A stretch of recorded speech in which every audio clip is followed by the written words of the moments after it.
ناظرین، حق خطیب سرکار اور اقرار الحسن کے درمیان جو کچھ ہوا یہ بالکل بھی ہمارا معیار نہیں ہے، نہ ہی ہمیں شوبہ دیتا ہے۔ میں اقرار الحسن یا خطیب سرکار میں سے کسی کا دفاع نہیں کر رہا بلکہ شریعت کی بات کر رہا ہوں، معاشرے میں پھیلتے فتنے کی روک تھام کی بات کر رہا ہوں۔ پہلی بات، حق خطیب سرکار کے بہت سے کام اچھے ہیں، مثلا ختم نبوت کا کام ہو، وہاں لا تعداد عوام کو لنگر کے ذریعے پیٹ پالنا، اور بہت سے لوگ ایسے ہیں جو وہاں سے شفا یاب بھی ہوئے ہیں۔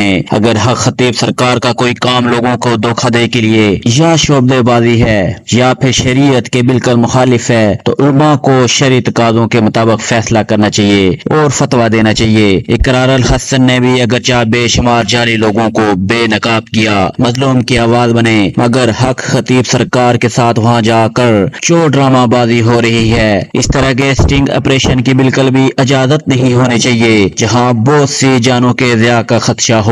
یہ طریقہ کار قطعاً درست نہیں، بلکہ اقرار الحسن کو بھی جید علماء کی طرف رجوع کرنا چاہیے تھا، جو شرعی اعتبار سے بہت اچھی روش تھی۔ آگے علماء کی مرضی تھی، وہ جو بھی فیصلہ کرتے، فتویٰ دیتے۔ اب جو لوگ کل سے سوشل میڈیا پر اس واقعے پہ طنز و مزاح، مختلف بیان بازی، ہلا گلا اور واویلا کر رہے ہیں، حقیقت میں اکثریت کو ان باتوں کی حقیقت کا علم ہی نہیں۔ معاملات کیا ہیں، شریعت کیا ہے، بس انہیں شغل میلہ چاہیے، سوشل میڈیا پر پوسٹر لگانے کا ٹاپک چاہیے، بیتی گنگا میں ہاتھ مارنے کا موقع چاہیے۔ حتیٰ کہ بعض بدبخت ان واقعات کی وجہ سے اسلام پہ اور علماء پہ بھی نکتہ چینی کرتے دکھائی دیتے ہیں۔ ایسے طنز نظروں سے گزرے، اللہ محفوظ فرمائے، بندہ اسلام سے بھی نکل جاتا ہے۔ یہ ان کی اسلامی تعلیمات کا حال ہے۔ کسی بندے کی کوئی ایسی پوسٹ نظروں سے نہیں گزری جس میں لکھا ہو کہ ان باتوں کو چھالنے کے بجائے شرعی تقاضوں کی روشنی میں علماء سے رجوع کیا جائے۔ جو سوشل میڈیا پہ اسلام